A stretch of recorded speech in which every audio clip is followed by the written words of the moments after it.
tahun udah nikah. Bayangin teman-teman semuanya di usia-usia muda itu, Rasul itu kayak ngajarin ke kita. Nih banyak yang belum tahu juga. Taunya tuh Rasul tuh tahu-tahu jadi nabi, tahu-tahu jadi Rasul. Usia berapa teman-teman? Ada yang tahu Rasul diangkat jadi nabi berapa tahun usia beliau? 40 tahun. 40. Iya, 40 tahun. 40 tahun. 40 tahun. Tapi gak banyak yang sadar bahwa sebelum jadi 40 tahun itu Rasul itu udah dididik sama Allah buat menjadi orang besar. Ya tadi saya bilang tadi 12 tahun sudah mulai melakukan perdagangan internasional. Usia 15 tahun sudah mulai berdagang, usia 20 tahun sudah menjadi saya bilang anggota DPR, anggota Dewan Perwakilan Rakyat. Karena beliau tuh usia 20 tuh udah ikut rapat-rapat para pembesar dan tokoh-tokoh besar Mekah. Jadi beliau tuh sejak kecil, sejak muda, udah terbiasa memimpin, mengarahkan, melindungi, dan mengayomi. Gitu. Itu jadi sinyal buat kita. Masa muda itu nggak cuma masa-masa, masa muda harus dinikmati, masa muda harus kita enjoy. Ya, enjoy-nya dengan cara yang baik juga, enjoy-nya dengan cara yang disambungkan dan dibutuhkan buat umat juga. Nah, saya kenalin teman-teman, saya Edgar Hamas. Kalau tadi Mas Wirid bilang, gini Mas Wirid, kalau Gensa itu adalah Instagram proyek pribadi saya dan juga beberapa teman. Kalau Edgar Hamas tuh akun pribadi saya. Kenapa? Bahas sejarah, sejarah Islam, sejarah para sahabat, kenapa sejarah para tokoh perjuangan, karena umat ini itu butuh teladan. Umat ini butuh mengingat masa lalunya, kayak orang amnesia yang baru bangun tidur dan dia butuh tanya ke orang, dia siapa, dia di mana, kenapa dia bisa di rumah sakit.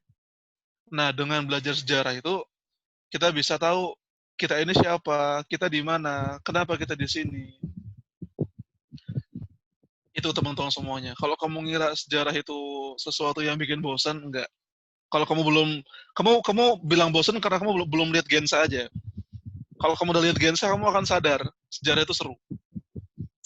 Betapa banyak tokoh-tokoh Islam yang lebih hebat dan lebih keren dari Avenger, lebih cepat dari The Flash, lebih keren dari Batman, lebih mantap dari Thor dan lain sebagainya.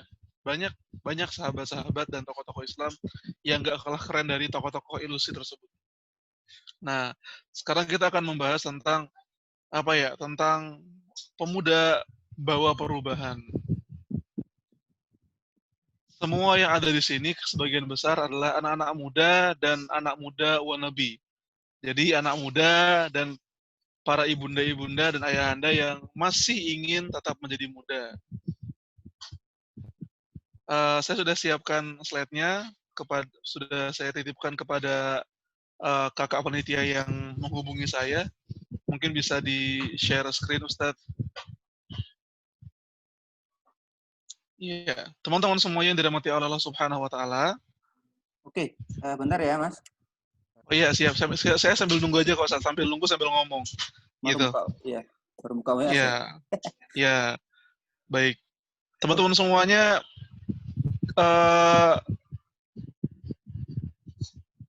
kamu pernah sadar nggak sih teman-teman?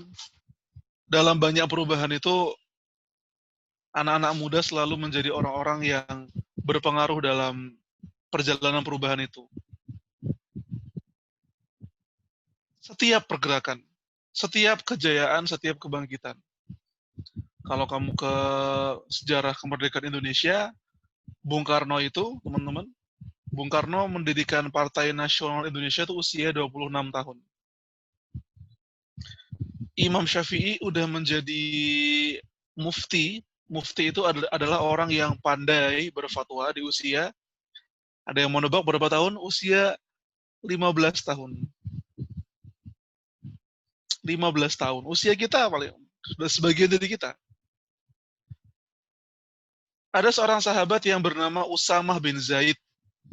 Usamah bin Zaid ini adalah sahabat muda yang Rasulullah perintahkan untuk memimpin ekspedisi militer melawan Romawi Timur, kerajaan paling besar di dunia saat itu.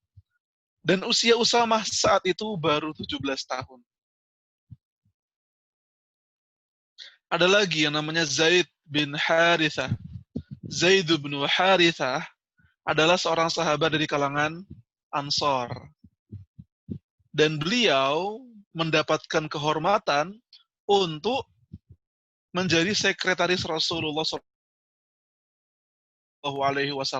yang bisa mempelajari banyak sekali bahasa dunia saat itu dalam waktu hanya 14 hari. Jadi 14 hari bisa menguasai banyak bahasa.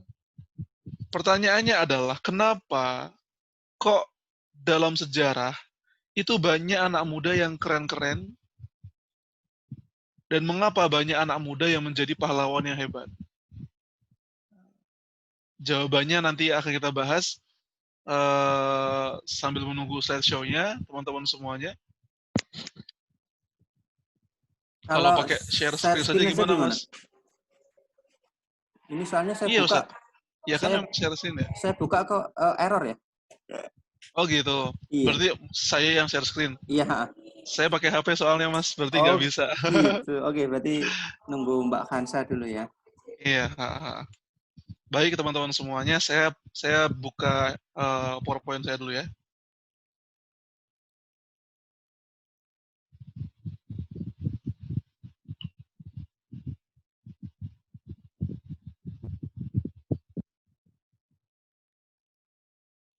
Sebentar.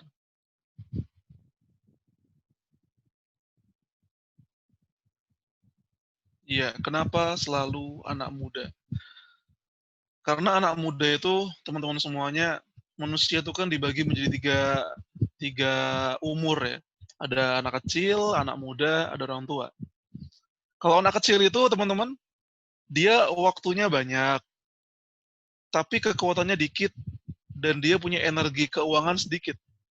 Jadi kan ada tiga kekuatan waktu, kekuatan fisik, kekuatan finansial, kekuatan ekonomi. Ini adalah tiga kekuatan yang mampu membuat sebuah perubahan. Tiga tadi, ada yang masih ingat tiga ini apa? Yang pertama adalah kekuatan waktu yang banyak. Jadi nggak cuma pengen instan-instan aja, nggak bisa kita mau mengubah sesuatu tapi instan nggak bisa. Pahlawan itu adalah orang yang berani tapi sabar. Orang yang sabar tapi berani. Kalau ada pahlawan kok berani tapi nggak sabar, biasanya nggak jadi pahlawan. Karena dia gampang bosan, karena dia gampang menyerah. Dia berani tapi nggak sabar, selesai. Tersisihkan. Tapi ada orang sabar tapi nggak berani, itu juga bukan pahlawan. Dia sabar, dia pasrah, dia mengangguk-angguk pada nasibnya. Cuma dia nggak berani buat mengubah sesuatu. Dia bukan pahlawan. Maka teman-teman kalau kamu bertanya siapa yang cocok menjadi pahlawan dan bagaimana cara menjadi pahlawan, pahlawan adalah kumpulan dari keberanian dan kesabaran. Keberanian adalah pedangnya dan sabar adalah perisainya. Begitu. Dan milikilah dua sifat itu. Nah, tiga kekuatan ini, kalau anak kecil, waktunya banyak, tapi fisiknya lemah, uangnya lemah. Kalau generasi tua, fisiknya lemah, uangnya banyak, waktunya dikit. Kalau anak muda itu adalah kumpulan dari waktu yang banyak dan kekuatan fisik yang besar. Kenapa? Coba saya ingin nanya, dalam Al-Quran itu dikisahkan seorang nabi muda yang mana beliau alaihi salam mampu mengalahkan seorang tentara raksasa bernama Jalut hanya dengan menggunakan ketapel. Siapa beliau? Nabi Daud. Ya, Nabi Daud alaihi salam. Ada yang aneh nggak sih dengan apa yang saya ceritakan? Ada yang pengen teman-teman kritisin nggak sih dari apa yang saya ceritakan? Kalau kamu ada di situ, teman-teman, kalau kita ada di situ, barangkali kita akan nggak kepikiran, barangkali kita nggak akan kepikiran untuk melawan Jalut pakai ketapel. Tapi Nabi Daud, dia tahu, kalau aku melawan Jalut hanya menggunakan pedang dan tombak, sama aja, kayaknya bakal kalah. Tapi karena aku menggunakan ketapel, aku ingin mengalahkan Jalut dengan sesuatu yang dia tidak tahu. Anak muda itu kreatif, gitu ya. Anak muda itu imajinatif. Ketika yang lainnya berpikir A, maka anak muda berani untuk berpikir bagaimana kalau B. Ketika orang-orang tua yang ikut perang saat itu berkata, kita hanya bisa menang dengan Jalut kalau kita menggunakan tombak, menggunakan pedang, menggunakan panah, senjata-senjata biasa.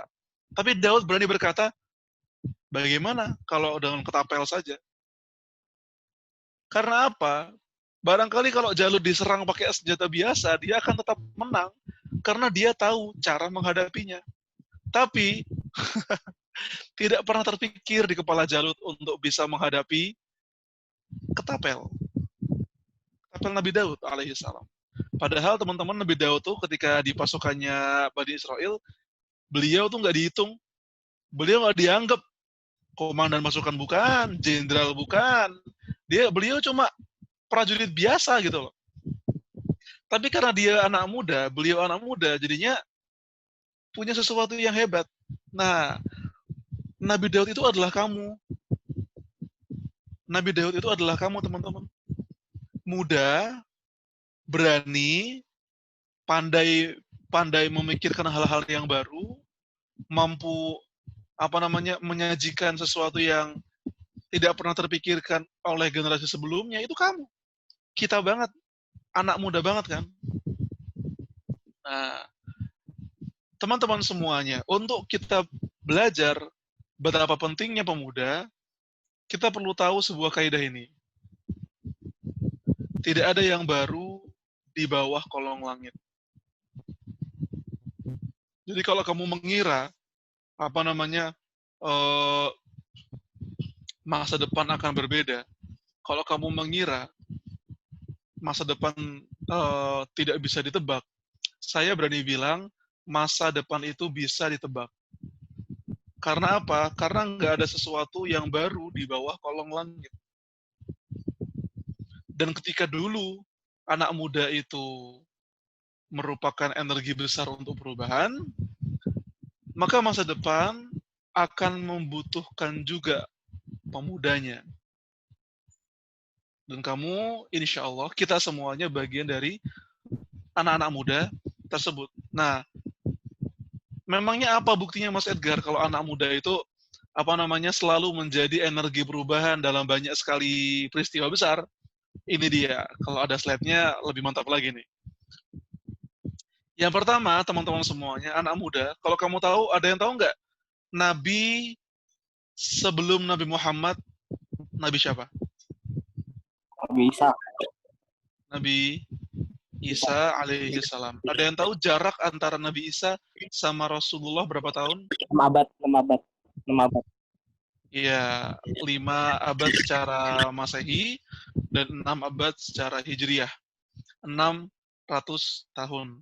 Nabi Isa ini dalam perjuangan beliau, dan kalau kamu baca di Al-Quran, beliau itu ditemenin sama anak-anak muda yang disebut sebagai apa? Depannya H. Hawariyun. Iya, Hawariyun. Kamu tahu nggak Hawariyun itu isinya anak-anak muda semua tahu, guys? Anak-anak muda semua mereka tuh. Dan Hawariyun itu jumlah 12 orang. Jadi kalau di bahasa kekinian ya, mungkin nama mereka tuh grup WhatsApp-nya HWR 12. Kayak JKT48 aja. HWR 12. Karena jumlah mereka 12 dan mereka Hawari disingkat menjadi HWR 12. Mereka ini adalah murid-murid sekaligus pengikut sekaligus pembela Nabi Isa alaihissalam. Ada yang namanya Barnabas, ada yang namanya Lukas, ada yang namanya Matius, ada yang namanya Yudas yang berkhianat namanya yang tadi itu, Yudas Iskariot. Ada Hawariyun yang memang ya entah dia Hawariyun atau bukan, cuma dia ini mengaku muridnya Nabi Isa dan dia berkhianat kepada Nabi Isa alaihissalam. Sehingga yang diserupakan oleh Allah dengan wajah Nabi Isa adalah si Yudas ini, karena Nabi Isa diangkat ke langit dan Allah menyerupakan wajahnya Yudas dengan Nabi Isa sehingga yang disalib adalah Yudas Iskariot itu. Itu Hawariyun. Ada dalam Al-Quran. Kemudian ada juga anak-anak muda yang disebutkan dalam Al-Kahfi. Siapa namanya teman-teman? Ashabul Kahfi. Ada yang tahu mereka tidur di gua selama berapa tahun? 309 tahun. 309 tahun. Bagi yang belum tahu ya. Bagi yang belum tahu baca Al-Kahfi aja gitu sebenarnya. Tapi teman-teman semuanya, Ashabul Kahfi ini adalah singkat cerita anak-anak muda yang ingin menyelamatkan imannya karena di negeri mereka, di kota, mereka tuh malas banget ketemu raja yang mengaku dirinya sebagai Tuhan. Dia memaksa semua rakyatnya buat mengakui ketuhanan si raja ini. Ngebuat anak muda malas banget, ngapain sih ada raja yang ngaku-ngaku Tuhan. Ya udah mereka pergi dari negeri itu dan menyelamatkan imannya. Bersembunyi itu mereka mengira kita istirahat dulu ya di sini ya. Tidur dulu. Mereka mengira mereka ini tidur setengah hari, 6 jam lah, 5 jam, saking capeknya. Tapi ternyata Allah menganugerahkan sebuah mukjizat, karamah, bahwa mereka ini ditidurkan Allah selama 309 tahun. Dan ketika mereka bangun, keadaan sudah berubah. Si raja yang mengaku Tuhan sudah mati, dan sudah berganti generasi menjadi seorang raja yang soleh, raja yang alim, raja yang taat sama Allah, bernama, ada yang bilang namanya Dzulqarnain. Wallahu a'lam bishawab, tapi kayaknya bukan Dzulqarnain deh. Kenapa bukan? Karena Ashabul Kahfi ini dikatakan, pendapat kuatnya Ashabul Kahfi ini ada di masa-masa antara Nabi Isa dan Nabi Muhammad. Jadi kan karena 6 abad, lama sekali ya, lama banget ya 6 abad ya. Kisah Ashabul Kahfi ini ada di antara masa-masa ketika Nabi Isa diangkat ke langit sampai diutusnya baginda Rasulullah Muhammad SAW. Dan mereka tidur selama 3 abad lamanya. Ada lagi pemuda Mekah. Ketika Rasul Muhammad SAW ini dakwah ke Mekah, beliau, let me ask you something. Is he alone or fighting together with his friends? Apakah beliau sendirian atau beliau berjuang bersama teman-temannya, bersama sahabat-sahabatnya?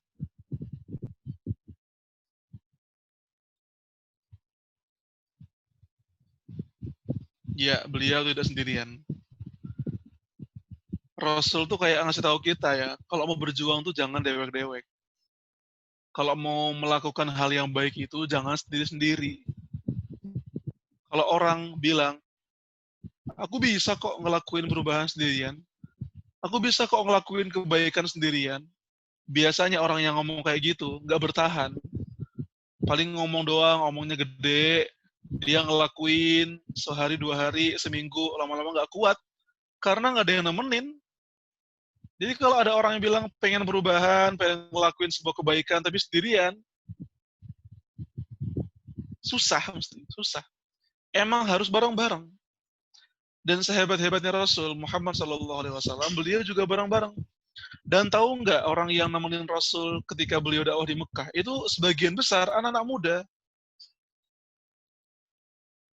Kalau boleh saya sebutin, gini, Mus'ab bin Umair, itu masuk Islam usia 24. Ali bin Abi Thalib masuk Islam usia 9 tahun. Thalhah bin Ubaidillah dan Zubair bin Awam masuk Islam di usia 15 tahun. Sa'ad bin Abi Waqqas masuk Islam di usia 14 tahun. Utsman bin Affan masuk Islam di usia 20 tahun. Nama-nama itu nama-nama yang masih muda semua teman-teman ketika mereka mendakwahi dan mereka membela baginda Rasul Muhammad Sallallahu Alaihi Wasallam. Nah, sudah tiga bukti yang mengabarkan pada kita bahwa anak muda itu bukan receh. Mereka tuh anak muda itu bukan figuran, anak muda itu bukan numpang hidup di bumi doang gitu loh. Anak muda tuh menentukan mau jadi apa bangsa kita, mau jadi apa sebuah perubahan. Dan terutama yang keempat, pahlawan Indonesia. Betapa banyak pahlawan-pahlawan Indonesia yang sudah berkiprah sejak usia muda. Buya Hamka sudah mulai berkiprah, berpidato kemana-mana, berjihad, berjuang, menjadi tentara pembela rakyat, tuh kan? Sejak usia 15 tahun. Soekarno mulai berjuang, membela rakyat di usia 21 tahun. 26 tahun mendirikan Partai Nasional Indonesia. Siapa lagi? Agus Salim, Muhammad Natsir, Pangeran Diponegoro. Setiap orang yang hebat, biasanya masa mudanya itu udah hebat gitu. Jadi kalau ada yang bilang, nanti aja lah hebatnya lah, pas udah punya banyak duit, pas udah banyak kedudukan, udah berkarir, itu biasanya orang yang nunda-nunda kayak gitu tuh nggak bakal jadi. Nggak bakal jadi biasanya. Karena orang yang hebat itu biasanya masa mudanya itu nggak banyak nunda-nunda, nggak banyak beralasan, nggak banyak mencari pembenaran. Itu. Nah, next Kak, apalagi ternyata ada sebuah rahasia. Ketika Rasulullah Muhammad SAW ini rahasia sejarah. Rahasia yang belum banyak dibahas dalam sejarah. The great secret from Madinah. Orang-orang, termasuk kita, mengira bahwa ketika Rasul hijrah ke Madinah, itu tanpa ada sebuah, jadi, Rasul hijrah ke Madinah, nggak ada kontemplasinya, nggak ada perenungannya. Kenapa sih Madinah dipilihin sama Allah gitu? Kenapa harus Madinah gitu? Kenapa bukan Taif? Kenapa bukan mana kayak Riyadh atau Palestina? Kayak kenapa hijrahnya Rasul ke Madinah? Saya pengen tahu ke teman-teman semuanya. Kira-kira kenapa? Kenapa Rasulullah ini salah satu hikmah besar? Kenapa Rasul hijrah ke Madinah? Kenapa teman-teman? Kenapa bukan ke tempat lain? Padahal ada tempat yang lebih megah dari Madinah. Ada tempat yang lebih kaya dari Madinah. Ada tempat yang lebih berbenteng dari Madinah. Ada. Tapi kenapa Rasulullah hijrah ke Madinah? Ayo, masih bukan. Gimana? Banyak anak muda yang mulai memberontak karena petua-ketuanya banyak yang saling adu gitu Pak. Nyaris. Cuma saya tidak setuju dengan kata-kata memberontak ya. Kurang pas. Bukan memberontak, tapi karena emang orang tuanya pada mati gitu ya. Jadi teman-teman semuanya, di Madinah sebelum Rasul hijrah itu terjadi sebuah perang besar antara suku Aus dan suku Khazraj, dua suku yang kelak di kemudian hari menjadi kaum Ansor. Perang saudara itu mengorbankan dan membunuh generasi tuanya hingga tersisa generasi mudanya. Jadi ketika Rasul hijrah ke Madinah, saat itu populasi Madinah itu didominasi oleh anak-anak muda. Karena orang-orang tuanya sudah pada menjadi korban dari perang saudara yang terjadi 5 tahun sebelumnya. Nah, kenapa anak muda yang menjadi populasi utama kota Madinah? Karena anak muda ini mudah menerima perubahan. Karena anak muda ini rindu akan adanya perubahan. Karena anak muda ini ingin selesai dari konflik yang mereka rasakan sebelumnya. Mereka capek, mereka bosan perang terus. Ini harus ada solidarity maker. Harus ada pemimpin yang datang ke Madinah dan menyatukan antara suku Aus dan suku Khazraj. Maka pucuk dicinta ulam pun tiba, Madinah butuh pemimpin, dan Rasul butuh sebuah tanah. Ketemu, saling membutuhkan, simbiosis, apa nih? Simbiosis, mutualisme. Iya, ini mengingat-ingat pelajaran pas SD lagi ya. Simbiosis mutualisme. Rasul sedang butuh tanah buat berhijrah, dan orang-orang muda Madinah sudah bosan dengan cara hidup sebelumnya. Makanya mereka semuanya mencari hal yang baru, yaitu pemimpin yang muda juga kebetulan. Nah, itu loh teman-teman, sampaikan ke orang-orang. Salah satu hikmah besar kenapa Rasulullah Muhammad SAW itu hijrah ke Madinah, mohon maaf, kekerasan suaranya, adalah karena Madinah itu diisi oleh anak muda. Makanya, bayangin teman-teman, tahu nggak? Madinah itu masuk Islam, seluruh Madinah itu masuk Islam, nggak butuh 5 tahun, nggak butuh 13 tahun, cuma butuh setahun. Cuma butuh setahun bagi orang Madinah buat masuk Islam. Coba kamu bayangin, kamu sendirian, kamu datang ke kota London. Di kota London, kamu ditugaskan untuk mengislamkan seluruh penduduk London, Inggris dalam waktu setahun. Bisa apa enggak tuh? Susah gitu loh. Maksudnya, apa ya? Kamu bayangin aja, mengislamkan satu kota dalam waktu setahun. Itu luar biasa loh teman-teman. Itu luar biasa loh. Asli. Kenapa? Ada anak muda di situ. Next, Kak. Kenapa? Terus mungkin kamu bakal nanya, next slide, kenapa anak muda kok jadi poin penting dalam banyak perubahan? Kok keren banget sih pemuda? Padahal lu pemuda, kita pemuda, ente pemuda, panjenengan pemuda, sampean pemuda. Kenapa kok anak muda bisa menjadi penentu banyak sekali perubahan? Tadi Hawariyun, Ashabul Kahfi, pahlawan Indonesia, pemuda Mekah. Ada lagi nggak pemuda-pemuda yang disebutkan dalam Al-Quran? Ini pemuda anaknya Nabi Zakaria, yang mana dia mengubah masyarakatnya karena kepintaran dan kecerdasannya. Ada yang tahu anaknya Nabi Zakaria? Nabi Yahya. Nabi Yahya alaihissalam. Beliau itu anak muda ini beliau. Dan beliau berhasil mendakwahkan bangsanya dengan kemampuan ilmu yang beliau miliki. Ada lagi anak muda yang Allah sangat mencintai dia karena dia ini sabar sekali. Dia pernah diuji, bapaknya diberi mimpi untuk menyembelih dia, tapi dia tetap sabar. Siapa anak muda ini? Nabi Ibrahim. Nabi Ismail. Ya. Masih muda, tapi itu udah sabar bet, udah tawakal bet sama Allah Subhanahu wa taala. Ya abatif alma tu'mar satajiduni insyaallah minas sabirin. Wahai ayahku, kalau memang itu perintah Allah, lakukanlah. Coba kalau kamu yang ngerasain, apa-apaan nih? Mimpinya bener nggak tuh? Ya kalau sekarang mimpi kayak gitu jangan dipercaya ya, kita ngeri. Karena nggak bisa. Masa tahu-tahu ayah kamu, nah tadi malam ayah mimpi menyembelih kamu. Boleh nggak ayah ke dapur, ambil pisau dan menyembelih kamu? Itu tidak logis teman-teman semuanya. Karena itu mimpi hanya buat nabi aja gitu ya. Kalau ada mimpi kayak gitu di hari ini, kayaknya dari setan deh itu. Dari setan biasanya. Karena anak muda itu punya curiosity.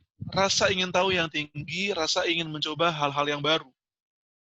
Kenapa kok, setiap update gadget, ada iPhone berapa, update, pengen beli. Ada Xiaomi berapa, update, pengen beli. Ada Samsung S20, pengen beli.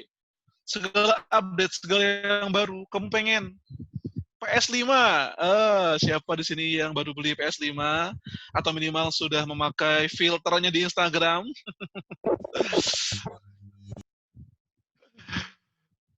Bagi yang tahu aja ya. Saya banyak ketipu ya. Jadi di Instagram tuh kan ada filter kayak baru beli PS5, ada kardusnya gitu ya. Saya mikir, wih ini PS5 murah banget apa ya? Kok setiap story Instagram yang saya lihat pada beli PS5 semua. Saya cek di Google kan, harga PS5 7 juta. Wih, saya jadi insecure. Nih, berarti teman-teman saya pada kaya semua ya. Gampang amat beli PS5. Ternyata dia filter. Dia filter Instagram doang. Ya Rohman. Jadi pengen beli PS5 nih. Ada yang mau nyumbang? Enggak.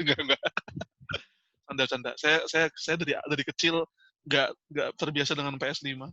Dengan PS saya nggak terbiasa. Saya kalau main game tuh dulu di PC ya. Apa namanya? Zuma. Ada yang tahu ya? Ada alumni Zuma di sini? Saya. Iya. Atau ada alumni Feeding Frenzy di sini bagi teman-teman semuanya? Jadul banget ya. Ya, jadul banget. Kalau sekarang mah mau main di itu semua, di HP semua, Mobile Legends, Clash of Clans, dan teman-temannya.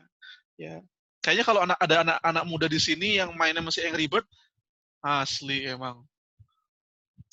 Kayaknya nggak update ini. Aduh. Nah itu, pertama curiosity, rasa ingin tahu. Jadi kalau kamu masih muda, tapi kamu kok nggak punya rasa ingin tahu buat nambah ilmu, jangan cuma ingin tahu tuh ingin tahu update gadget aja gitu loh. Ingin tahu keadaan internasional. Oke, let me ask you, Mas pengen tanya beberapa hal wisata,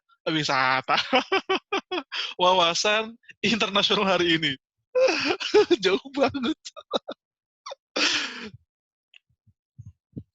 Presiden terpilih Amerika Serikat hari ini. Joe Biden. Iya. Joe Biden kalau Oke. Joe Biden, teman-teman, bukan Biden ya. Kamala Harris. Oke, siap. Terus, apalagi ya berita terbaru sekarang?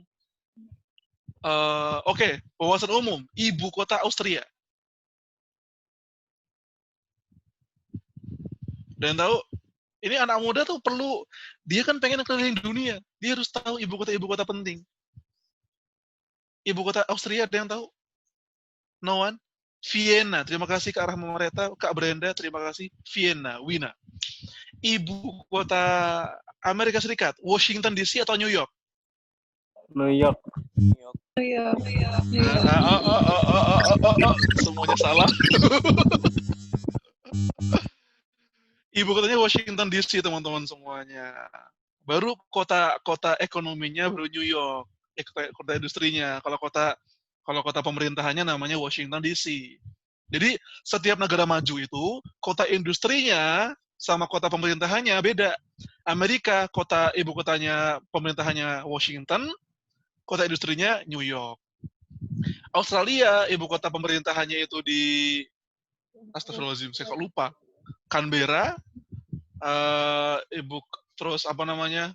Sydney, terus kota industrinya di tempat lain. Malaysia, kota industrinya tuh ada di apa namanya Kuala Lumpur, kota pemerintahnya di Putrajaya. Indonesia, kota industrinya Jakarta, kota pemerintahannya Jakarta. Negerimu tercinta itu teman-teman semuanya luar biasa. Kayak Vegeta sama Goku fusion, jadi tuh Jakarta. Makanya macet iya. Banjir iya. Demo iya. Habib Rizik iya. Mantap semuanya berkumpul di sana.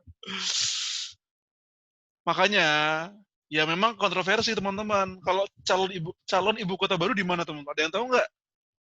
Wawasan terkini. Kalimantan.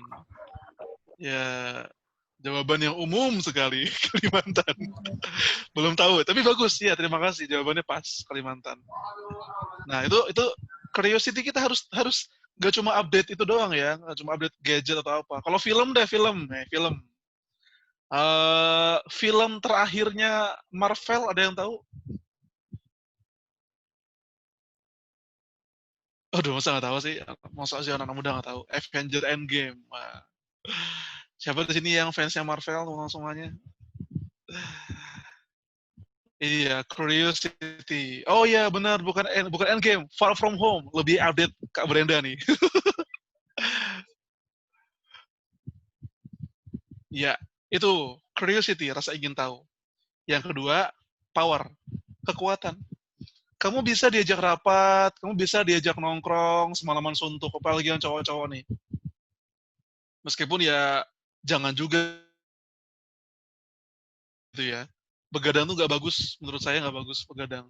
Tapi anak muda kalau diajak begadang demi memikirkan dakwah, itu keren. Ada seorang ulama Mesir, dia berkata, aku bangga pada anak muda yang tidak bisa tidur karena memikirkan umatnya. Jadi overthinkingnya mikirin umat. Lah ente, kita, saya juga kadang-kadang overthinkingnya mikirin besok bakal jadi apa. Terus One Piece itu akhirnya bakal gimana. Ya.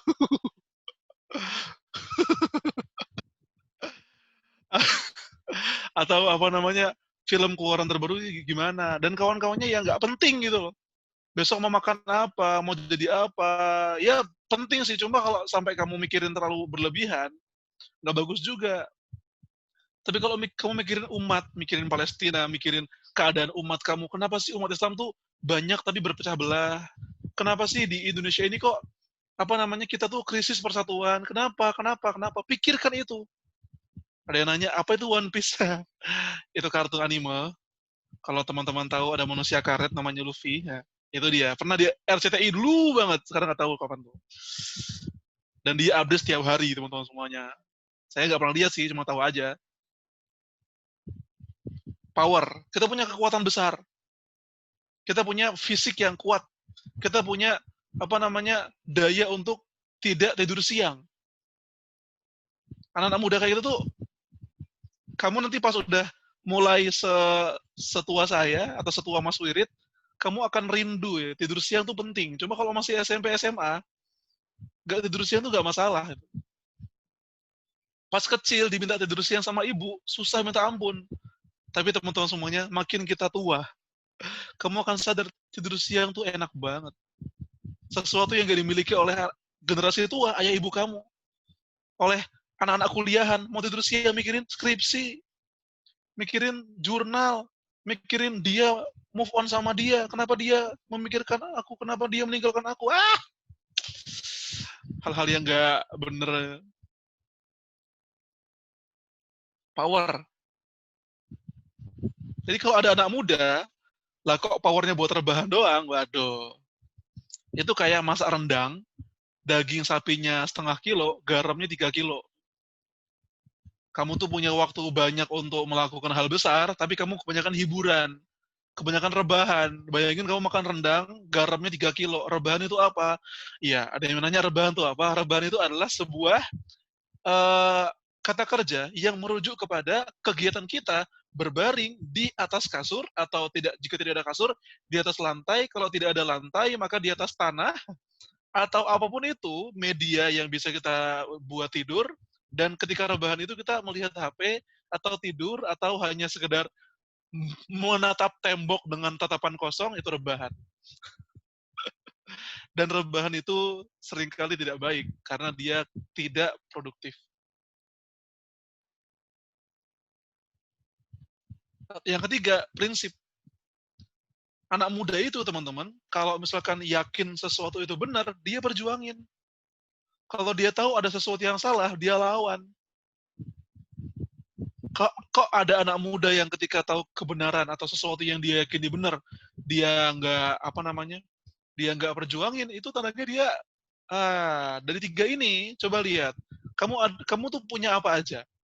Kalau punya tiga-tiganya, kamu suka hal-hal baru, suka mikirin traveling mau kemana, suka mikirin mau makan, mau minum chat time yang menunya apa, karena chat time banyak banget kan list menunya itu kan, atau janji jiwa atau apapun itu, makanan-makanan yang banyak banget menunya, pengen rasain rasa apa, ya. mencoba hal baru. Yang kedua, power. Yang ketiga, prinsip. Kalau punya tiga-tiga ini, selamat. Kamu masih muda. Kalau kamu nggak punya tiga-tiganya, bahaya berarti. Bahaya. Kamu sudah tua sebelum saatnya. Kita sudah sepuh sebelum saatnya. Dan itu bahaya banget. Bahaya banget. Kalau masa muda gini aja udah tua, pas tua, kamu udah kayak jiwa yang mati. Jadi. Udah tua, rambutnya udah beruban, tapi jiwa dia udah mati, udah kayak mayat. Na'udzubillah min dzalik. Next. Anak muda itu sepenting ini loh bagi Umar bin Khattab. Secerdas Umar, beliau banyak meminta pertimbangan dari anak muda. Ada yang tahu nggak? Umar tuh pintar banget loh teman-teman. Umar tuh gelarnya apa? Ada yang tahu? Gelar Umar apa teman-teman? Al-Faruq. Ya, betul. Al-Faruq ya, hati-hati. Bukan Al-Samad. Al-Faruq.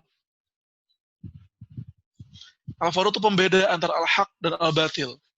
Beliau ini cerdas, saking cerdasnya beliau ini mampu membedakan mana yang benar-benar hak dan mana yang benar-benar batil. Tapi, sepintar-pintarnya Umar menjadi khalifah, beliau itu kalau lagi dalam bahasa kekiniannya, stuck in reverse. Bingung gua mau ngapain kan? Bingung saya mau melakukan apa. Beliau radhiyallahu anhu bakal meminta pertimbangan dan ide-ide dari anak muda. Oh, next. Rasul Muhammad SAW pun sejak muda sudah sangat produktif. Ini yang saya ceritakan tadi. 12 tahun udah mulai berdagang, dan dagangnya tuh bukan dagang itu ya teman-teman, dagang asongan di depan rumah gitu, jaga toko, bukan gitu. Rasulullah 12 tahun itu berdagangnya tuh udah lintas negara, guys. Dari Mekah ke Syam, ke Palestina, ke Damaskus, Suriah. Usia 15 sudah menggembala dan punya pengalaman militer. Usia 20 jadi anggota DPR, ya. Usia 35 dipercaya memimpin peletakan Hajar Aswad. Nah, terakhir, bagaimana agar anak muda menjadi anak muda? Next slide. Karena banyak anak muda yang kagak anak muda gitu. Banyak anak muda yang tidak lagi anak muda. Sementara, teman-teman, banyak orang tua tapi masih jiwanya anak muda. Teman-teman tahu nggak pembebas Masjid Al-Aqsa yang kedua? Siapa namanya? Depannya S. Salahuddin Al-Ayyubi. Betul. Salahuddin Al-Ayyubi itu beliau baru membebaskan Baitul Maqdis di usia beliau yang sekitar 50 tahunan. Tapi beliau tuh masih muda banget secara mentalnya. Ada yang tahu nggak pembebas Andalusia? Siapa namanya? Ada yang tahu nggak? Pembebas Andalusia. Jadi panglima Muslim yang membebaskan Spanyol dan Portugal. Namanya adalah Tariq bin Ziyad dan Musa bin Nusair. Tariq ini ketika membebaskan Spanyol, usianya sudah 41 tahun, dan usianya Musa bin Nusair sudah 80 tahun. Tapi beliau mentalnya masih mental anak muda. Gitu teman-teman. Nah, ini dia caranya. Biar kamu tetap jadi anak muda. Satu, milikilah prinsip yang kokoh seperti Ashabul Kahfi. Yang kedua, milikilah referensi yang banyak, baca yang banyak. Gak cuma baca buku doang. Ketemu orang yang banyak, jangan ragu buat berteman dengan siapa saja, tapi ingat, bertemanlah dengan siapapun, tapi yang jadi sahabat kamu harus orang-orang yang taat dan orang-orang yang soleh. Saya ulangi, kamu boleh temenan sama siapa aja, tapi untuk urusan sahabat kamu, yang kamu mintain pendapat dia, yang tempat kamu curhat, itu perlu orang yang baik beneran. Yang baik beneran. Baca buku yang banyak, berteman yang banyak, dan jalan-jalan yang banyak. Ini penting yang ketiga nih, jangan kira jalan-jalan nggak penting ya. Jalan-jalan tuh penting. Seenggaknya kamu punya Google Map, searching di Google, lihat kota Barcelona via satelit, ya. lihat kota Vienna via satelit, Washington DC via satelit, biar kamu tuh ada gambaran bahwa kamu tuh diciptakan nggak cuma untuk Kediri, nggak cuma untuk Wonosobo bagi saya, nggak cuma untuk Bekasi bagi sebagian orang, atau Jakarta. Kita diciptakan lebih besar dari untuk Kediri, untuk Jakarta, untuk Wonosobo, untuk apapun, untuk Indonesia. Kamu diciptakan untuk pemimpin bumi ini. Bumi. Yang ketiga, perlu punya visi yang bening, visi yang jelas, cita-cita yang pas, yang jelas, pengen jadi apa. Kalau saya nanya ke kamu dan kamu jawabnya, saya ingin menjadi orang yang bermanfaat. Mohon maaf, teman-teman semuanya, tukang sol sepatu, beliau bermanfaat. Ya kan? Bapak tukang parkir, beliau jasanya besar dan beliau bermanfaat. Kalau teman-teman punya cita-cita, definisikan cita-cita itu ya. Jangan cuma menjadi orang yang bermanfaat saja. Perlu didetailkan lagi, bermanfaat di bidang apa, dengan cara apa, itu makanya. Sama kayak Nabi Yusuf.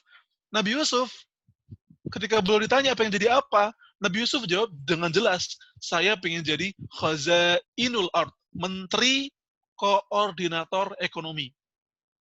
Nabi Yusuf. Karena kan beliau berhasil keluar penjara habis menolong raja. Raja bilang, wahai Yusuf, kamu pengen apa? Nabi Yusuf gak, karena beliau memang punya ilmu yang tinggi, beliau bilang, jadikan saya menteri koordinator perekonomian Mesir. Dan benar, beliau sukses. Dan yang keempat, kolaborasi. Jangan sukses sendirian, jangan mantap sendirian, suksesin orang, ajakin teman, jangan dewek-dewek, mau hebat itu jangan sendirian. Gak ada Superman, gak ada. Superman di dunia nyata gak ada, yang ada adalah super team. Makanya kenapa film DC sekarang Justice League sehebat-hebatnya Superman ternyata dibantu sama Batman, sama The Flash, sama Aquaman, sehebat-hebatnya Tony Stark pakai Iron Man, Iron Suits, baju besinya ternyata dibantu juga sama Captain America, sama Falcon, sama Hawkeye. Kok Mas Edgar tahu? Karena saya nonton filmnya. Kerjasama. Karena nggak ada, Superman tuh nggak ada. Super team yang ada.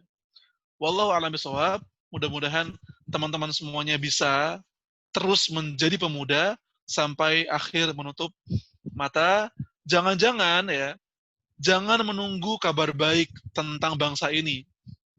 Jangan menunggu kabar baik. Kenapa harus menunggu? Padahal kabar baik itu ada pada kamu. Jangan menunggu, karena kamulah yang ditunggu. Kok yang ditunggu malah nunggu, ini gimana? Kan? Selamat berdinamika. Assalamualaikum warahmatullahi wabarakatuh. Waalaikumsalam warahmatullahi wabarakatuh. Oke, terima kasih Mas Edgar ya. Materi yang luar biasa, singkat tapi makna di dalamnya. Oke, Mbak Hansa bisa di stop screen-nya? Hansa. Iya. Mohon maaf tadi di awal sedikit ada apa? Ada kendala teknis. Jadi PowerPoint yang dikirim Mbak Hansa ke saya nggak bisa dibuka. Ya Terus Mas. Mbak Hansa juga kebetulan lagi ada agenda, tapi alhamdulillah agendanya nggak jadi. Disambung. Alhamdulillah. Oke, adik-adikku sekalian, para pemuda yang dirindukan pemudi, bukan ya? Para pemuda harapan bangsa, harapan agama, ya. Silakan dibuka luas bagi yang ingin bertanya. Bisa dimulai dari sekarang, bisa lewat kolom chat, ya, ataupun bisa melalui langsung raise hand, pakai fitur raise hand. Nanti akan saya spotlight agar bisa bertanya langsung kepada Mas Edgar. Ada yang bertanya?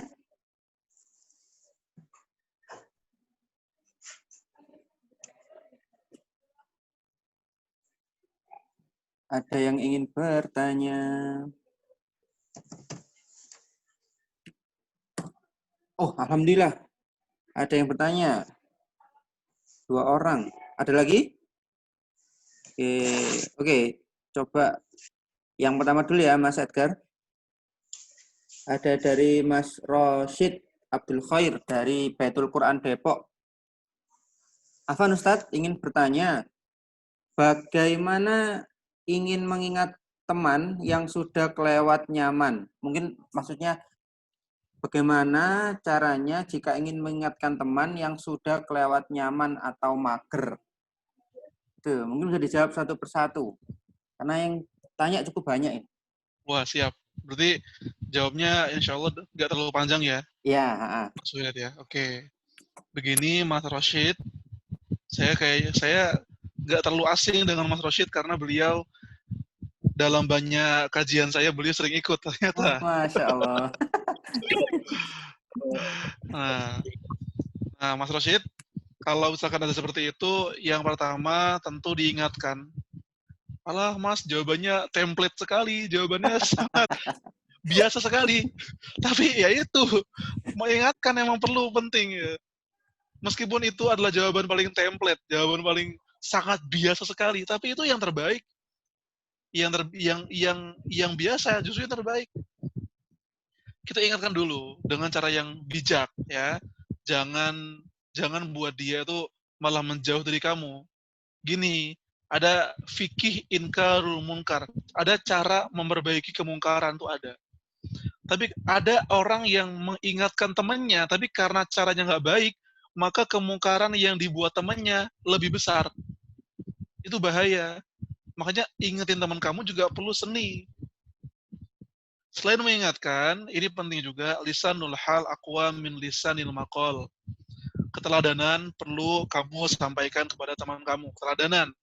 Setelah kamu bilang, kamu juga kerjain dong, gitu kan? Nih buat kunci teman-teman. Alah, ngingetin doang mah gampang, Mas.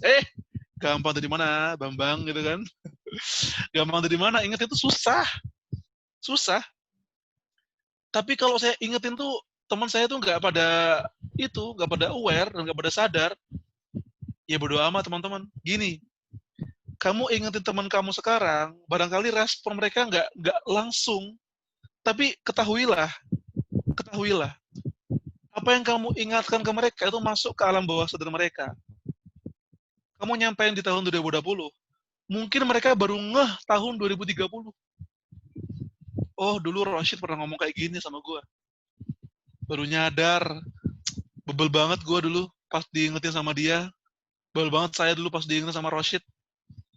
Nah, kamu jangan pernah mengira apa yang kamu ingatkan, reminder ke kamu ke teman kamu itu bebal buat mereka. Jangan. Terus kamu nggak mau ingetin lagi, nggak gitu. Karena apa yang kamu katakan itu pasti bakal dia ingat suatu hari nanti. Maka ada sebuah kalimat yang saya sangat suka, jangan berhenti untuk menebar kebaikan pada orang. Kita tidak tahu kalimat kita yang mana yang akan mampu mengubah hidup orang lain. Barangkali kalimat kita yang lagi ngomong serius kayak saya ke teman-teman ini, itu nggak nyambung. Tapi kalimat-kalimat candaan saya yang saya nggak pikirkan, justru malah yang mengubah teman-teman semuanya. Barangkali yang mengubah teman-teman semuanya justru malah pertanyaan yang ada di majelis ini. Jadi apa yang saya ngomong dari tadi sampai sekarang nggak ada yang nyantol. Tapi ada yang nanya ke sini di sesi tanya jawab, dia nanya, saya jawab, dan teman-teman ingatnya adalah jawaban dari pertanyaan yang ditanya oleh orang yang nanya ini.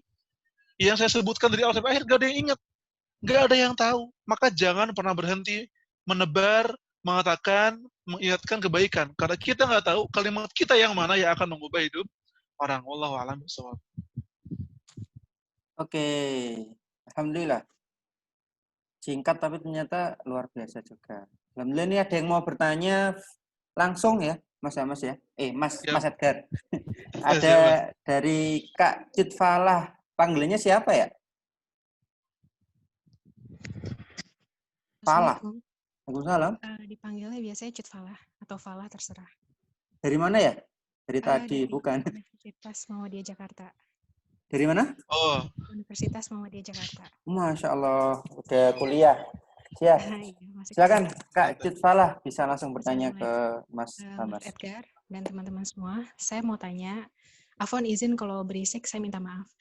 Saya mau tanya, waktu saya sering mengikuti kajian dari Ustadz, dan Ustadz tersebut sering bilang bahwa salah kalau kita berpikir kita itu cuman bermanfaat itu ketika muda gitu. Karena enggak, ini saya bukannya mau ngeritik, saya mau mengkonfirmasi gitu. Maksud saya, beliau mengatakan bahwa justru Rasulullah Shallallahu Alaihi Wasallam itu menerima wahyu untuk berjihad ketika usianya sudah mulai lanjut. Karena beliau pun kan dipilih menjadi Rasul dan menjadi Nabi itu kan usia 40 tahun. Begitu. Jadi, apakah 40 tahun itu masih kategori muda atau bagaimana? Terima kasih banyak. Assalamualaikum. Iya. Iya, silakan langsung dijawab Mas Edgar. Iya. Apa yang dikatakan oleh Ustadz tersebut itu benar. Untuk bermanfaat, kalau cuma dibatasi dengan masa muda, ya nggak benar juga. Karena masa muda itu salah satu masa penting. Begini, ada sebuah hadis yang diriwayatkan oleh Imam Al-Ghazali dalam suratnya pada muridnya. Jadi suatu kali muridnya Imam Ghazali minta nasihat. Imam Ghazali menjawab permintaan muridnya itu dengan sebuah surat, yang mana dalam surat itu ada sebuah hadis yang beliau katakan. Qala Rasulullah SAW, man jawaza arba'in walam yaghlib khairuhu syarruhu falyadajahas maq'adahu minan nar. Siapa yang usianya udah 40 tahun, tapi amal baiknya belum lebih banyak daripada amal buruknya, maka dia hendaklah menyiapkan bangkunya di neraka. Jadi 40 tahun tuh disebut usia muda secara fisik ya, secara fisik disebut muda enggak lagi. Tapi dia disebut sebagai sinnur rushd, artinya adalah usia matang. Dia antara muda, antara tua, matang. Itu usia 40-an. Makanya banyak, gak cuma Rasul Muhammad SAW, banyak nabi-nabi yang Allah angkat menjadi Rasul di usia 40 tahun. Karena apa? Itu adalah sinnur rushdi, artinya usia matang. Disebut muda ya tidak secara fisik, tapi disebut tua juga tidak. Nah, itu namanya usia matang. Kenapa disebut usia matang? Karena usia tersebut mengumpulkan keberanian anak muda dan kebijaksanaan orang tua. Mengumpulkan kekuatan seorang pemuda dan mengumpulkan pengalaman bijaksana orang yang sudah mulai tua. Jadinya usianya itu luar biasa, pas banget 40 tahun. Pas banget 40 tahun. Kalau dibilang bermanfaat itu Rasulullah bermanfaat di usia beliau yang lanjut, jelas, betul. Bahkan Fathu Makkah, pencapaian terbesar beliau, membebaskan kota Mekah, itu terjadi di usia beliau 61 tahun. Tapi yang ingin saya tambahkan adalah, untuk menuju usia lanjut yang berkah dan full manfaat tersebut, Allah telah menyiapkan Rasulnya sejak muda. Kemarin saya men-tweet seperti ini. Nabi Nuh itu seorang ahli perkayuan. Nabi Daud itu seorang pandai besi. Nabi Idris seorang penjahit. Nabi Sulaiman seorang raja. Meskipun profesi mereka berbeda-beda, namun mereka semuanya, semua nabi dan rasul itu pernah melalui satu profesi utama. Profesi yang wajib ada pada semua nabi dan rasul. Ada yang tahu profesi ini apa? Gembala domba. Penggembala domba. Betul, penggembala domba. Bukan penggembala titik ya. Maksudnya bukan penggembala doang, tapi harus domba. Karena hadisnya kayak gitu. Karena beda penggembala domba sama penggembala unta. Penggembala unta tuh malah membuat orangnya jadi angkuh sama sombong. Beda sama penggembala domba. Nah, semua nabi dan rasul itu penggembala domba. Ketika mudanya, kata Ibnu Hajar, dalam kitab beliau, Fathul Bari, beliau berkata, 3 hikmah kenapa semua nabi dan rasul itu menjadi penggembala domba. Pertama, melatih ketawaduan, tawadhu, rendah hati. Yang kedua, terbiasa dengan kesepian. Karena penggembala domba itu sendirian, dombanya banyak. Dia bisa merenung, dia bisa memikirkan kekuasaan Allah. Dan yang ketiga, agar terbiasa memanajemen, terbiasa mengatur. Nah, Ustadz tadi yang disampaikan oleh Kak Cut siapa tadi? Cut Aisyah, Cut siapa ya? Cut, Lupa. Cut Falah. Cut Falah ya. Cut Kalau Aisyah. kata Kak Cut Falah, ya ahnya benar. Ya ahnya benar. Falah Aisyah bersama ya. Betul kata Ustadz tersebut. Tapi saya ingin menambahkan saja insight barunya bahwa setiap nabi dan rasul itu tidak disiapkan secara instan. Untuk bermanfaat di usia tua itu bukan dilalah kalau kata orang Jawa ya. Bukan tahu-tahu langsung bermanfaat, tapi sudah disetting dengan cara yang tidak instan langsung oleh Allah Subhanahu wa taala. Allah mengajarkan yang namanya proses. Maka kalau mau bermanfaat dan hebat di masa tua, masa muda kita dalam hadis Tirmidzi, Rasul aja bilang kan, semua umur kita kan akan dihisab dan di antara itu Rasul tuh spesifik bilang wa an syababihi fi ma ablah. Tentang masa muda dia untuk apa dia habiskan. Jadi Rasul bilang kita akan dihisab. Akan ditanya umurnya habis buat apa, dan yang kedua akan ditanya masa mudanya dihabiskan buat apa. Kan unik ya. Yang pertama umurnya habis buat apa, tapi kok habis ditanya itu, pertanyaan keduanya masa mudanya dihabiskan buat apa loh. Bedanya masa muda sama masa umur tuh apa? Kan masa muda tuh adalah include di masa umur. Ternyata ditafsirkan dan dijelaskan dan disyarah dijelaskan para ulama, masa muda itu meskipun dia bukan bagian seluruhnya dari kehidupan, tapi masa muda itu menentukan apa yang terjadi di masa depan ke sebagian besar. Ya, meskipun ada pengecualian. Ada banyak ulama yang baru sadar ketika usia 40 tahun. Contoh Fudail bin Iyad. Beliau tabi'in. Beliau baru tobat usia 40 tahun. Sebelum tobat, beliau perampok. Tapi yang namanya Allah kan sudah menyiapkan itu. Secara umum, mudanya bagus, tuanya bagus. Illa man rahimallah. Kecuali ada beberapa pengecualian. Wallahu a'lam bishawab. Oke, ini udah 10 menit lagi. Kayaknya satu pertanyaan terakhir ya. Iya. Yang kayaknya lumayan banyak sebenarnya, tapi mohon maaf tidak bisa terjawab semuanya. Oke, terakhir dari Kak Anissa Sudiarti ingin bertanya langsung. Monggo. Ya, videonya dong dinyalakan. Nggak bisa, Kak. Oh, nggak bisa, ya udah, mohon maaf. Iya, langsung silakan. Gimana cara kita menolak teman kita baik-baik? Seperti teman kita selalu menggantungkan kita terus gitu. Jadi setiap apapun kayak kita terus yang kayak digantungkan gitu, kayak dia nggak mau ngapa-ngapain. Kayak, Digantungkan. ya kayak contohnya kayak ada tugas terus nyontot, kan kalau menolaknya kan nggak enak bergantung pada kamu terus. ya gitu. Ya. Kalau mau menolak kan dia enggak, hatinya tersakiti juga gitu. Bingung mau gimana. Terlalu baik ini Anissa. Ya. Mbak Coba Anissa ini dari mana ya? Belum kenalan tadi. Dari SMA 2 Kediri. Oke, dari Kediri. Oke, silakan. Iya, oke. Mungkin menjawabnya ini masalah teknis ya. Karena kalau nolak juga bakal pengaruh ke pertemanan kamu ya. Ya, memang pada dasarnya ya perlu banget kita didik teman-teman kita buat jangan terlalu bergantung. Begini, oke, saya buat beberapa option. Option pertama, kalau teman kamu nyontoh dong, kamu perlu ya kalimat pertama, yuk kita kerjain bareng. Gak usah aku kerjain, kamu nyontoh. Kalau misalkan kamu mau nyontoh, kamu mau apa namanya niruin aku terus, ya kamu kasih syarat gitu loh. Kamu perlu ngasih syarat. Jangan kayak giveaway gitu loh. Giveaway pun ada syaratnya kan. Maka Mbak, Kak, kalau kamu ingin memperbaiki keadaan ini dengan cara yang soft, dengan cara yang halus, kamu kasih syarat. Ya, teman kamu bakal bilang, temenan kok syaratan. Kamu jawab ulang aja. Lah, nyontoh kok gak pakai usaha. Itu aja. Kita saling simbiosis aja itu loh. Simbiosis. Lu, kok yang ngerti simbiosis mutualisme, kan? Oh, ojo koyo parasitisme toh. Kan ben mutualisme gitu. Ada syaratnya.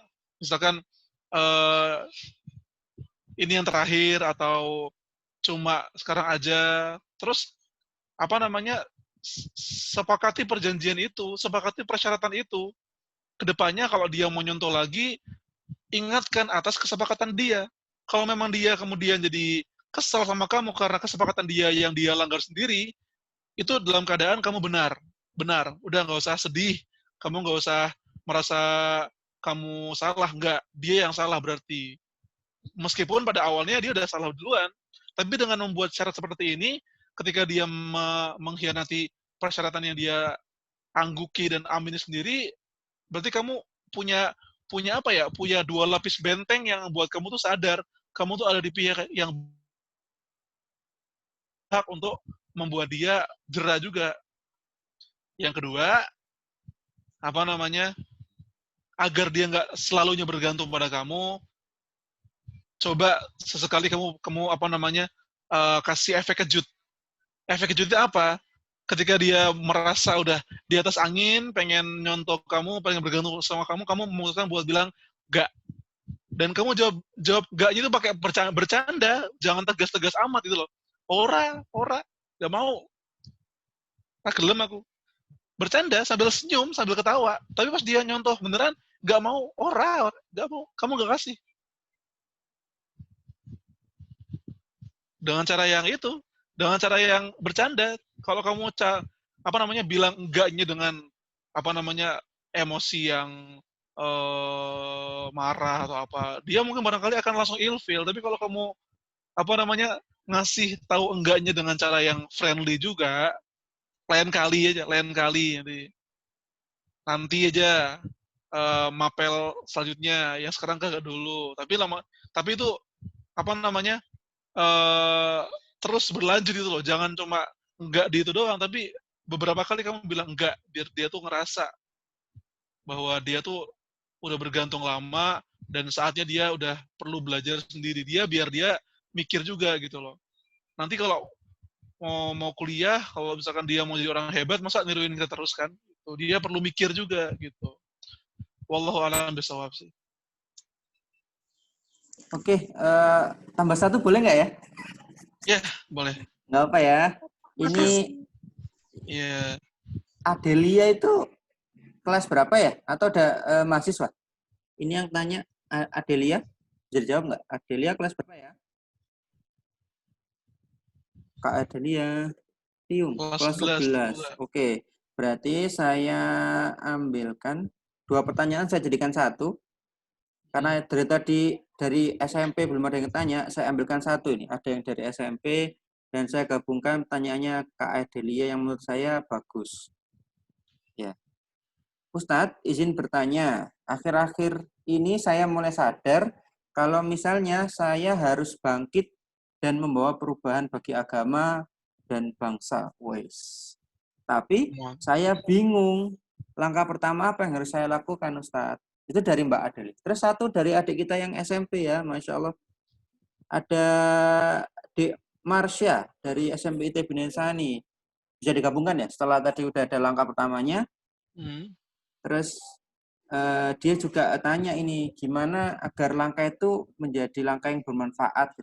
Dia tanya, gimana bermanfaat. Jadi hampir-hampir sama ya. Oke. Pertanyaan terakhir, silakan Mas Edgar. Siap. Kalau kata Tokopedia itu kan mulai aja dulu. Kalau kata mentor saya, #Bismillah jalan. Mulai dari sesuatu yang paling kecil sih. Kalau dulu saya pas SMA, pas SMP sama SMA, yang saya lakuin itu adalah gini, saya modal sendiri, saya nulis buletin sendiri, saya cetak sendiri, saya sebar sendiri. Itu bentuk saya pengen apa namanya nyebar kebaikan ke orang-orang. Saya buat buletin sendiri. Saya cetak sendiri, saya sebar sendiri.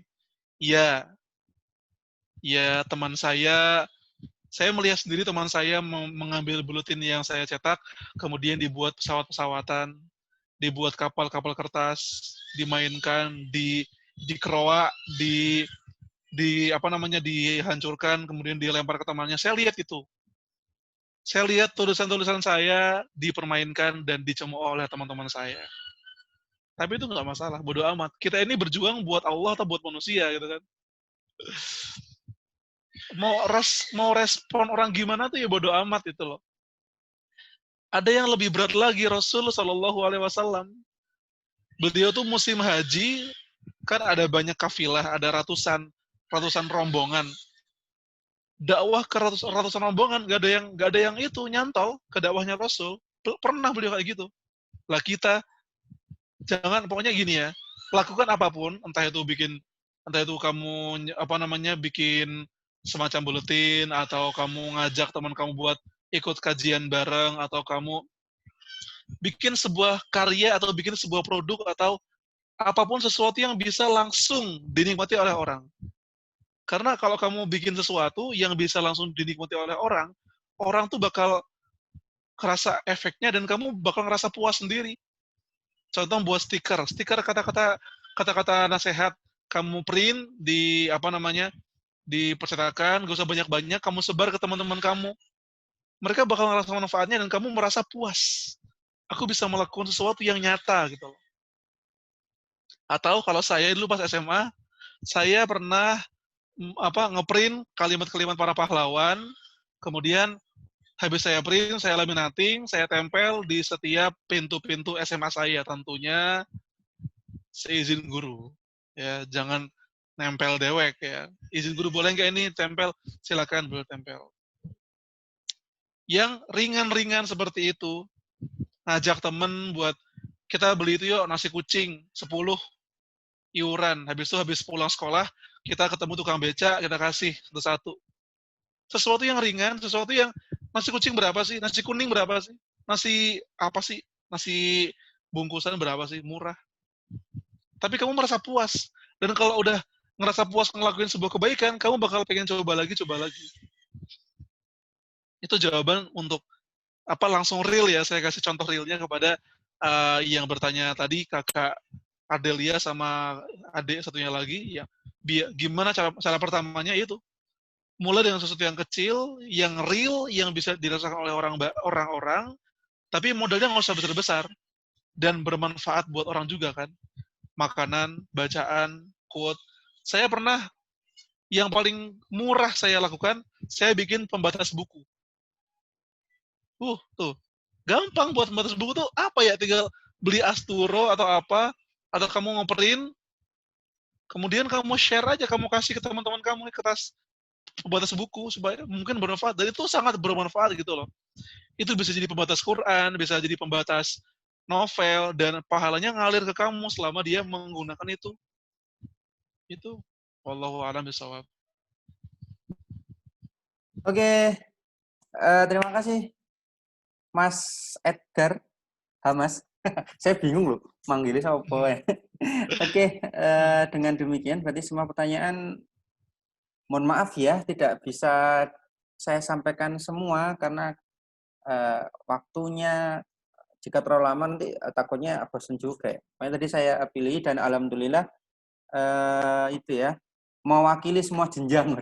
SMP ada dan bahkan yang kuliah. Oke,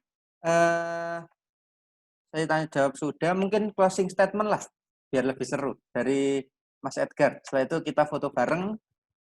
Dan Mas Edgarnya mungkin kalau jika mau live, setelah itu dipersilakan. Ya, nggak banyak sih, Mas, dan teman-teman semuanya yang pengen saya sampaikan. Yang dicari oleh dunia sekarang itu adalah yang sedikit lebih beda, lebih baik daripada sedikit lebih baik. Kalau kamu memutuskan buat membuat sebuah perubahan, mulailah pikirkan sesuatu yang unik. Modelnya kayak Nabi Yusuf itu. Ya. Yang lainnya mikir pakai pedang, pakai tombak melawan Jalut, Nabi Yusuf mikir kayaknya pakai ketapel lebih enak deh, lebih seru deh. Gitu. Nah, pikirkan sesuatu yang unik yang bisa kamu kasih. Anak muda itu kan unik. Mikirnya imajinatif. Ya. Dengan modal sedikit, pedang sama batu mahalan mana? Mahalan pedang. Tapi yang bisa membunuh Jalut adalah justru batu yang nggak ada harganya. Itu. sedikit lebih beda, lebih baik daripada sedikit lebih baik. Lebih beda di mana apa? Di medsos kamu misalkan tadinya ngepost doang pakai tulisan, sekarang coba pakai Canva, coba pakai Kain Master, yang kalau misalkan tadinya mading doang nempel di majalah sekolah, coba sekarang pakai buletin, belajar Corel Draw, belajar Adobe Effect, yang tadinya bikin ngajak teman-teman cuma pakai kajian-kajian dan quote nasihat, sekarang coba pakai quiz, ada hadiahnya, bikin giveaway, bikin door prize. Sesimpel itu, mereka puas, kamu pun senang. Dan kalau udah senang sama kebaikan, kamu pasti bakal ketagihan buat ngulangin lagi dan ngulangin lagi. Kebaikan itu seperti candu dia. Kalau kita sudah melakukan sekali, pengen ngelakuin berkali-kali. Assalamualaikum warahmatullahi wabarakatuh. Waalaikumsalam warahmatullahi wabarakatuh. Ustadz salah. Mas Edgar Hamas ya. Intinya adalah kalau saya ringkes singkat, simple, padat dari apa yang closing statement tadi, kalau kalian ingin melakukan sesuatu kebaikan, jangan ditunda ya. Mulai dari yang kecil, lakukan saja.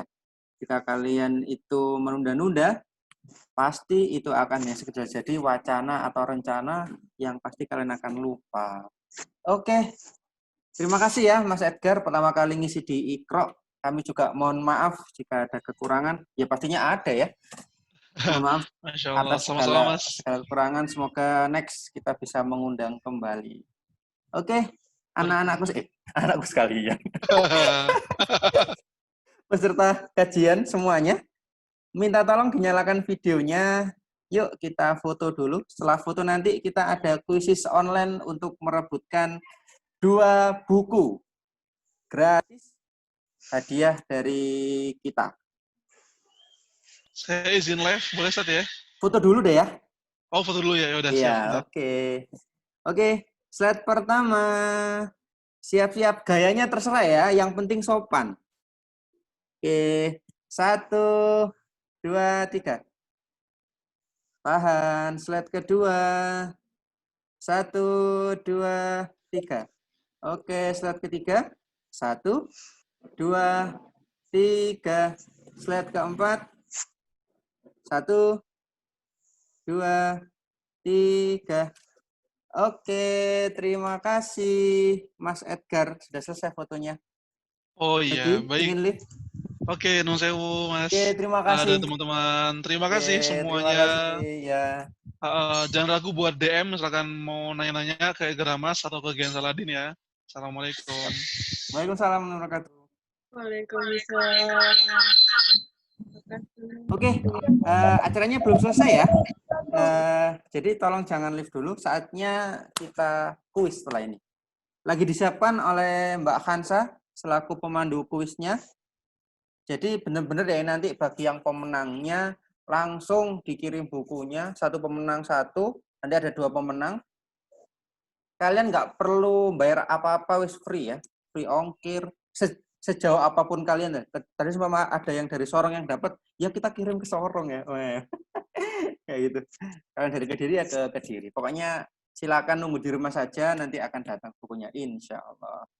Dan ini dari sponsor kita ya, dari Zedina ID. Silakan di follow Instagramnya. Oke, sambil nunggu Mbak Khansa, tadi ada agenda yang belum terselesaikan, yakni saya amanah dari pengurus ya, saya harus promosi Iqra. Jadi silakan dilihat dulu. Semoga terlihat ya. Oke, bentar. Bisa kelihatan ya? Bisa. Oke, semoga. Bisa, Ustaz. Bisa, Ustaz. Bismillah.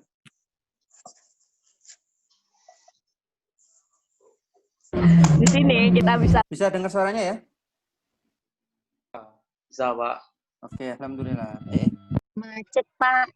Bentar, iya ini saya pause, maaf ya. Ini 1 2 3 tung.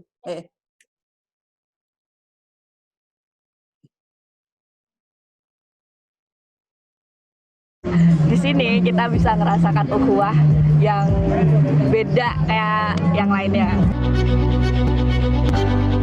Oke, ini profil Ikro. Ini sebelum pandemi ya, kita seru-seruan kayak gini. Kita komunitas remaja muslim yang ada di Kediri. Agendanya ya pembinaan remaja. Kita nggak hanya indoor tapi outdoor juga ya.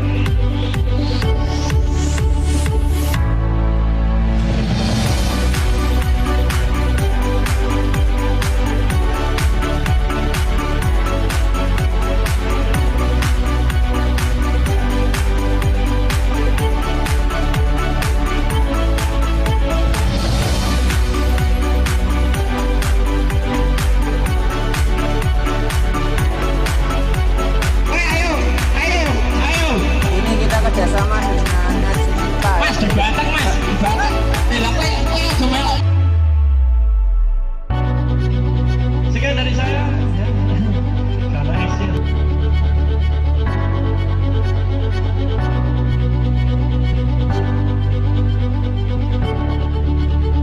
Oke, silakan di follow Instagram. Oke, itu sekilas tentang Ikro ya. Ini saya setel deh. Ini rekaman outbound. Kalau nggak pandemi kita ada ini. setiap akhir tahun insya Allah. Saya bulan Desember. Outbound terus-terusan.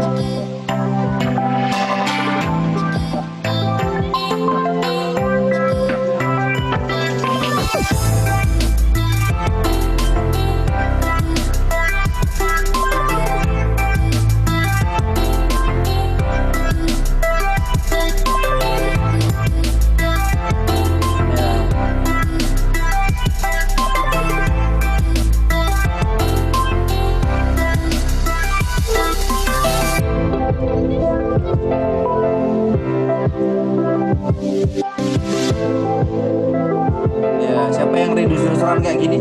Kita berdoa ya, semoga pandeminya segera selesai. Kita juga bisa aktif lagi memberikan program-program baik bagi anak-anak.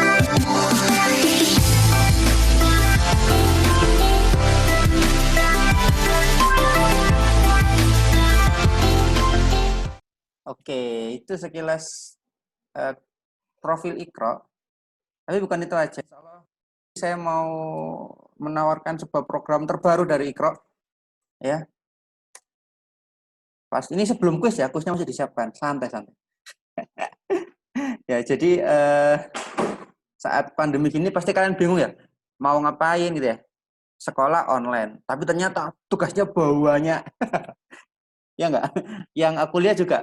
Kalau kata teman saya yang kuliah, yang sudah semester akhir, skripsinya tertunda gara-gara bimbingannya nggak bisa enak kayak gitu. Kemudian jalan-jalan takut tertular ya. Terus juga uang sakunya